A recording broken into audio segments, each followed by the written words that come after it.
అందరికీ welcome back to మన education. మన ఎడ్యుకేషన్లో ఈరోజు లాస్ట్ 10th క్లాస్కు సంబంధించిన ప్రాక్టీస్ బిట్స్ చూద్దాము. 70 క్వశ్చన్స్ ఉన్నాయి. క్వశ్చన్ ఆన్సర్ చూద్దాము. ఫస్ట్ వన్ వచ్చేసి దానశీలము పాఠ్యభాగ రచయిత ఎవరు? ఆన్సర్ వచ్చేసి పోతన. దానశీలము పాఠ్యభాగం ఏ ప్రక్రియకు చెందుతుంది అంటే పురాణం ప్రక్రియకు చెందుతుంది. దానశీలము పాఠ్యభాగం భాగవతంలోని ఏ స్కందము నుండి గ్రహించబడింది అంటే అష్టమ నుంచి గ్రహించబడింది. బ్రాహ్మణ వేషంలో వచ్చి రూపం మార్చుకొని ఇంద్రుడనే కవచ కుండలాలు అడిగితే ఇవ్వవద్దని హెచ్చరించిన వాడు ఎవరు అనంటే సూర్యుడు. ఆన్సర్ వచ్చేసి సూర్యుడు.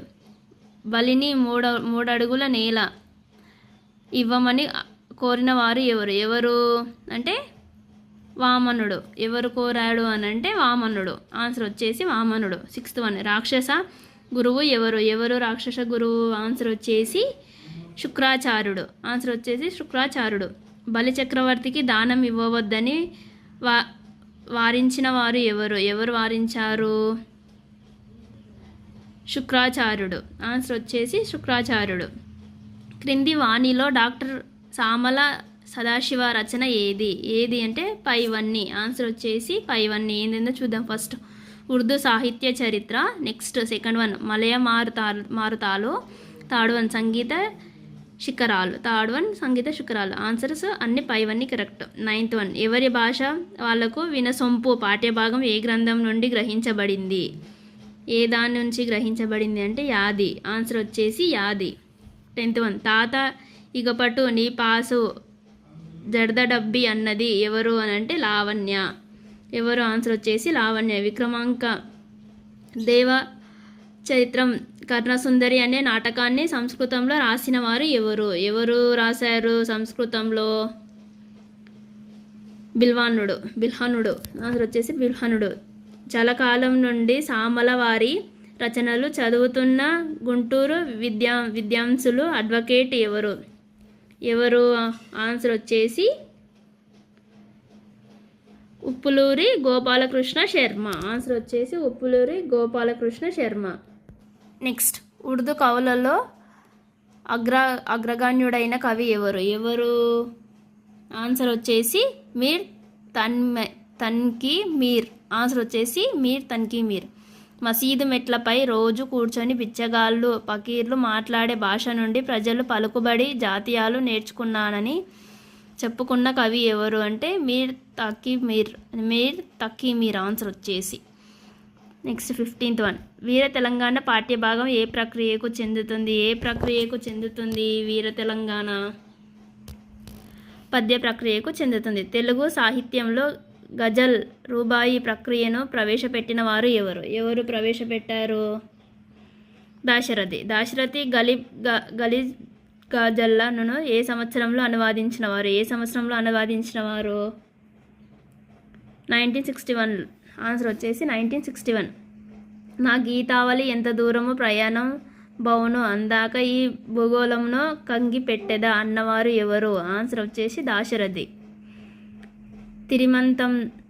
తిమిరంతో సమరం గ్రంథాన్ని కేంద్ర సాహిత్య అకాడమీ బహుమతి ఏ సంవత్సరంలో వచ్చింది అని అంటే 1974లో వచ్చింది. ఆన్సర్ వచ్చేసి 1974. తెలంగాణ ఉన్న గడ్డిపోచయంను సంధించిందని కృష్ణ కృపాణం అన్నవారు ఎవరు అని అంటే ఆన్సర్ వచ్చేసి దాశరథి. ఆన్సర్ ఏదంటే దాశరథి. అగ్నిధారను అంకితం పొందినవారు ఎవరు అంకితం పొందారు అగ్నిధారను? ఆన్సర్ ఏంది? వట్టికోటు అల్వారు స్వామి. ఆన్సర్ వచ్చేసి వట్టికోటు అల్వారు స్వామి. కొత్త బాట పాఠ్యభాగం రచయిత ఎవరు అనంటే పాకాల యశోదారెడ్డి. ఆన్సర్ వచ్చేసి పాకాల యశోదారెడ్డి. మహాలక్ష్మి ముచ్చట్లు అనే రేడియో ధారావాహిక కార్యక్రమంతో ప్రజాదరణ పొందిన రచయిత ఎవరు అనంటే యశోదారెడ్డి. తెలంగాణ భాష సౌందర్యాన్ని తెలపడానికి కథను శక్తివంతమైన సాధనంగా మలుచుకున్న రచయిత ఎవరు అంటే ఆన్సర్ వచ్చేసి యశోదారెడ్డి. ఆన్సర్ వచ్చేసి యశోదారెడ్డి. నెక్స్ట్ 25th కొత్త బాట పాఠ్యభాగం ఏ మండలికంలో ఉంది? ఏ మాండలికంలో రాశారు అని అంటే ఉత్తర మాండలికం. ఆన్సర్ వచ్చేసి ఉత్తర మాండలికం. 26 అంతర్జాతీయ గూగుల్ ఆర్గ్ సంస్థ వారి ఉత్తమ గ్రామ పురస్కార పొందిన గ్రామం ఏది అని అంటే ఆన్సర్ వచ్చేసి కొండాపూర్. ఏది అని అంటే కొండాపూర్. నగర గీతం పాఠ్యభాగ రచయిత ఎవరు నగర గీత పాఠ్యభాగ రచయిత అని అంటే ఆలిశెట్టి ప్రభాకర్. ఎవరు అని అంటే ఆలిశెట్టి ప్రభాకర్. నగర గీతం పాఠ్యభాగం ఏ గ్రంథం నుండి గ్రహించబడింది? ఏ గ్రంథం నుంచి గ్రహించబడింది అంటే సిటీ లైట్. ఏది అంటే సిటీ లైట్. ఏదైనా ఒక అంశాన్ని కోసమెరుపుతో వ్యంగ్యంగా చురకలతో తక్కువ పక్తులతో చెప్పడాన్ని ఏమంటారు అంటే మినకవిత అంట. ఆన్సర్ వచ్చేసి మిని కవిత.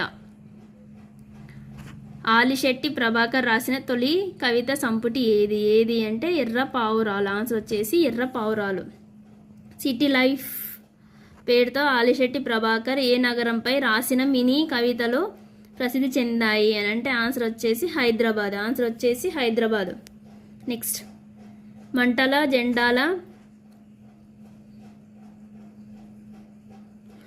జెండాల గ్రంథాన్ని ఎవరు రాశారు? ఆన్సర్ వచ్చేసి ఆలిశెట్టి. ఆన్సర్ వచ్చేసి ఆలిశెట్టి. నెక్స్ట్ నగరం ముగింద నయగార దుమికింద వాక్యాలలో అలంకారం ఏది? ఆన్సర్ ఏదంటే అంత్యానుప్రాస అలంకారం. ఏది అంటే అంత్యానుప్రాస అలంకారం. నగరంలో ప్రతి మనిషి పఠనీయ గ్రంథమే, మరి నీ బ్రతుకు పేజీలు తిరిగేసేది ఎవరో అన్నవారు ఎవరు? ఆన్సర్ వచ్చేసి ఆలిశెట్టి. ఆన్సర్ ఏదంటే ఆలిశెట్టి. భాగ్యోదయం పాఠ్యభాగ రచయిత ఎవరు? ఎవరు? ఆన్సర్ వచ్చేసి కృష్ణస్వామి ముదిరాజ్. ఎవరు అంటే ఆన్సర్ వచ్చేసి కృష్ణస్వామి ముదిరాజ్.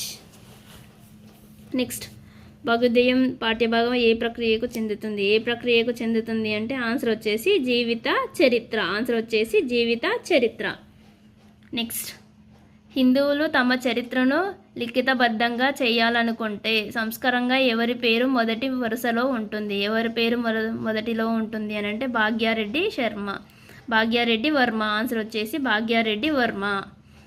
నెక్స్ట్ దేవదాసి మురళి వైశ్య సంప్రదాయాలను అడ్డుకోవటం, పసివాళ్ళైన ఆడమగ పిల్లలను దేవునికి వదిలివేయడాన్ని తీవ్రంగా నిరసరించిన వారు ఎవరు అంటే ఆన్సర్ వచ్చేసి భాగ్యారెడ్డి వర్మ. ఆన్సర్ వచ్చేసి భాగ్యారెడ్డి వర్మ.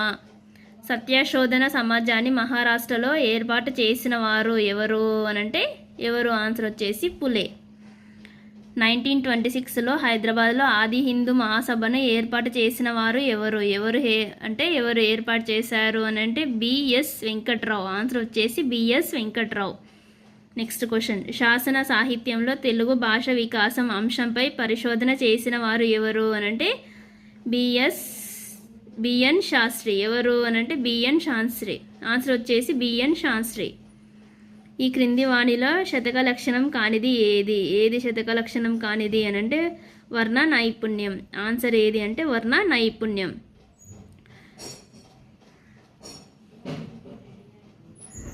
రాజులత్మల వారి సేవ నరక ప్రయంబు అని రాజనింద చేసిన వారు ఎవరు అంటే ఆన్సర్ వచ్చేసి దుర్జటి. ఆన్సర్ వచ్చేసి దుర్జటి. తెలంగాణలోని జానపదులు కూడా అలవోకగా పాడుకునే పద్యాలు శేషప్ప కవి ఏ శతకంలోనివి? ఏది అంటే ఆన్సర్ వచ్చేసి నరసింహ శతకం. ఆన్సర్ వచ్చేసి నరసింహ శతకం. అవధాని, శశంక, అసు, కవిత, కేసరి అనే బిరుదులు గలవాడు ఎవరు అనంటే ఆన్సరు గుణ్మన్న గారి లక్ష్మీ నరసింహారావు. ఆన్సర్ వచ్చేసి గుణ్మన్న గారి లక్ష్మీ నరసింహారావు. గుణ్మన్న గారి లక్ష్మీ నరసింహ ఏ నగరంలో ఏ రాగంలో చేసిన పఠనం ప్రత్యేకమైంది? ఏ రాగంతో చేసిన పద్య పఠనం ప్రత్యేకమైంది అంటే హిందూహోలన రాగం. ఆన్సర్ వచ్చేసి ఆన్సర్ ఏంటంటే హిందోళన రాగం. ఆన్సర్ ఏది అని అంటే హిందోళన రాగం. నెక్స్ట్ గడిగే భీమకవి జన్మించిన నగరకుంట ఏ జిల్లాలో ఉంది? నగరకుంట ఏ జిల్లాలో ఉంది అంటే రంగారెడ్డి జిల్లాలో ఉంది. ఆన్సర్ ఏంటంటే రంగారెడ్డి జిల్లా. నెక్స్ట్ క్వశ్చన్ బ్రతుకోవచ్చుగాక బహుబంధనములై వచ్చుగాక లేని వచ్చుగాక అనే పాదంలోని ఛందస్సు ఏది? ఏ ఛందస్సు ఉంటుంది అంటే ఆటవిల్లది ఉంటుంది. లక్ష్యసిద్ధి పాఠ్యభాగం ఏ ప్రక్రియకు చెందును? ఏ ప్రక్రియకు చెందును? ఆన్సర్ వచ్చేసి సంపాదనకీయ వ్యాసం. ఆన్సర్ ఏదంటే సంపాదనకీయ వ్యాసం. తక్కువ మాటల్లో పఠకులను ఆకట్టుకునేటట్లు ఆలోచించేటట్లు చేయటం దేనిని లక్ష్యం? దాని లక్ష్యం అంటే సంపాదకీయం. ఏది అంటే సంపాదనకీయం. తెలంగాణ సచివాలయంలో ఏ దేవత విగ్రహం ఉంది? ఏ దేవత విగ్రహం ఉంది అంటే ఆన్సరు నల్లపోచమ్మ విగ్రహం ఉంటుంది. ఎన్నాళ్ళో వేచిన ఉదయం అనే వ్యాసం ఏ పత్రికలలో వచ్చింది? ఏ పత్రికలలో వచ్చింది? ఎన్నాళ్ళో వేచిన ఉదయం అంటే ఏ పత్రిక అంటే ఈనాడు పత్రికలో వచ్చింది. ఆన్సర్ వచ్చేసి ఈనాడు. పొద్దు పొడుపు వ్యాసాన్ని ముద్రించిన పత్రిక ఏది? ఏది అంటే ఆంధ్రజ్యోతి. ఆన్సర్ ఏదంటే ఆంధ్రజ్యోతి. తెలంగాణకు నవవసంతం అనే ఏ పత్రికలో ప్రచురించబడింది? ఏ పత్రికలలో ప్రచురించబడింది అని అంటే విశాలాంధ్ర పత్రికలో వచ్చింది. ఆన్సర్ వచ్చేసి విశాలాంధ్ర. నెక్స్ట్, గోల్కొండ సంపాదకుడిగా సురవరం ప్రతాప్ రెడ్డి ఏ సంవత్సరంలో నియమించబడ్డాడు? ఏ సంవత్సరంలో నియమించబడ్డాడు అంటే 1939 ఆగస్టు 3. ఆన్సర్ వచ్చేసి 1939 ఆగస్టు 3. తలత్కలానికి చెందినవే అయినప్పటికీ విభిన్నమైన కళలకు వర్తించేవి ఏవి? ఆన్సర్ వచ్చేసి సంపాదకీయాలు. ఆన్సర్ వచ్చేసి సంపాదకీయాలు. జీవన భాష్యం పాఠ్యభాగ రచయిత ఎవరు అంటే సి నారాయణ రెడ్డి. ఆన్సర్ ఎవరు అంటే సి నారాయణ రెడ్డి. జీవన భాష్యం పాఠ్యభాగం ఏ ప్రక్రియకు చెందును? ఏ ప్రక్రియకు చెందును అని అంటే గజల్. ఆన్సర్ వచ్చేసి గజల్. గజల్లో ఉండే పల్లవిని ఏమంటారు? ఆన్సర్ వచ్చేసి మాత్ల. ఆన్సర్ వచ్చేసి మాత్ల. గజల్లో ప్రతిపాదం చివర ఉండే కవి నా మముద్రను ఏమంటారు? సముద్రంను ఏమంటారు దాన్ని అంటే తక్లులస్. ఏంటంటే తక్లులస్. నెక్స్ట్, గజల్లో ఉండే చరణాన్ని ఏమంటారు అంటే మక్తా. సినారేకు జ్ఞానపీఠ్ అవార్డు ఏ గ్రంథానికి వచ్చింది అంటే విశ్వాంబర గ్రంథానికి వచ్చింది. సినారే కళానికి గలానికి ఉన్న ప్రత్యేకత ఏంది? ఏం ప్రత్యేకత ఉంది అంటే శబ్దశక్తి మరియు అర్ధయుక్తి. ఆన్సర్ వచ్చేసి ఫస్ట్ సెకండ్ కరెక్ట్ ఆన్సర్లు. గోల్కొండ పట్టణము పాఠ్యభాగం ఏ ప్రక్రియకు చెందును అంటే వ్యాసం ప్రక్రియకు చెందును. ఆన్సర్ వచ్చేసి వ్యాసం ప్రక్రియకు చెందును. గోల్కొండ పట్టణ నిర్మాత ఎవరు నిర్మాత అంటే అజం ఖాన్. ఆన్సర్ వచ్చేసి అజం ఖాన్. పారశీల దేశపు రాయబారి అతని అనుచరణ వర్గములకు బస ఏర్పాటు చేసిన భవనం ఏది? ఏ భవనం అంటే దిల్ కుషా. ఏది అంటే దిల్ కుషా. దొడ్డ బార్బోవా వృక్షం ఏ దేశం నుండి అబ్దుల్లా కుతుబ్ షా తెప్పించాడు? ఏ దేశం అది అని అంటే ఆఫ్రికా నుంచి తెప్పించాడు. ఒక హోను విలువ ఎన్ని రూపాయలు? ఎన్ని అంటే 4 రూపాయలు. 1687లో గోల్కొండ పట్టణాన్ని నాశనం చేసిన వాడు ఎవరు నాశనం చేశారు? ఔరంగజేబ్. ఎవరు అంటే ఔరంగజేబ్. గోల్కొండ పట్టణంలో ప్లేగు వ్యాధికి మహమ్మారి పీడ సంభవించిన కాలం ఏది? ఏ కాలం అంటే 1589 1589లో వచ్చింది. చిన్న మిస్టేక్స్ ఉన్నాయి, ఏమనుకోవద్దు. వీడియో నచ్చినట్లయితే లైక్ చేయండి, షేర్ చేయండి, సబ్స్క్రైబ్ చేసుకోండి. Thank you all.